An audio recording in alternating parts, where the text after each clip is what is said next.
સૌપ્રથમ તમને જય શ્રી રામ। આજના આ વિડીયોમાં હું તમને જણાવવાનો છું વોટ્સએપ પર વિડીયો યા ફોટો ડોક્યુમેન્ટમાં કેવી રીતના સેન્ડ કરવો। હા મિત્રો, તમે પણ કોઈને વોટ્સએપ પર ડોક્યુમેન્ટમાં વિડીયો યા ફોટો સેન્ડ કરવા માંગો છો તો આ વિડીયો તમારા માટે। તો ચાલો આપણે વિડીયો પર આગળ વધીએ। સૌપ્રથમ તમારા મોબાઈલમાં વોટ્સએપ એપ્લિકેશનને ઓપન કરી લેવાનું છે। જેવા તમે વોટ્સએપ એપ્લિકેશનને ઓપન કરશો ત્યારે આવું પેજ આવશે। તમે જે પણ ભાઈને ડોક્યુમેન્ટનો વિડીયો યા ફોટો સેન્ડ કરવા માંગો છો એ ભાઈનો નંબર ઓપન કરી લેવાનો છે।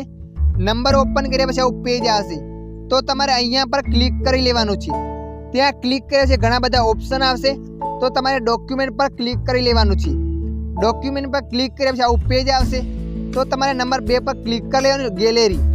ગેલેરી પર ક્લિક કર્યા પછી આવું પેજ આવશે તો તમારે અહીંયાથી ફોટો અથવા વિડીયોને સિલેક્ટ કરી લેવાનો છે। જે પણ સેન્ડ કરવા માંગો છો એના પર ક્લિક કરીને રાખવાનું છે। જેવા તમે ક્લિક કરીને રાખશો ત્યારે આવું પેજ આવશે। પછી તમારે અહીંયા લીલા એરો પર ક્લિક કરી લેવાનું છે। લીલા એરો પર ક્લિક કરી આવું પેજ આવશે। તમારે ફરીથી લીલા એરો પર ક્લિક કરી લેવાનું છે। જેવા તમે ફરીથી લીલા એરો પર ક્લિક કરશો ત્યારે એ ભાઈને ડોક્યુમેન્ટ વિડીયો અથવા ફોટો મોકલ્યો હશે એ ભાઈને જતો રહેશે। આવી જ રીતે તમે પણ વોટ્સએપ પર ડોક્યુમેન્ટમાં વિડીયો અથવા ફોટો સેન્ડ કરી શકો છો। આ વિડીયો તમને મદદરૂપ લાગ્યો હોય તો વિડીયોને લાઈક કરજો અને આવા વિડીયો જોવા માટે અમારી ચેનલને સબસ્ક્રાઈબ કરજો।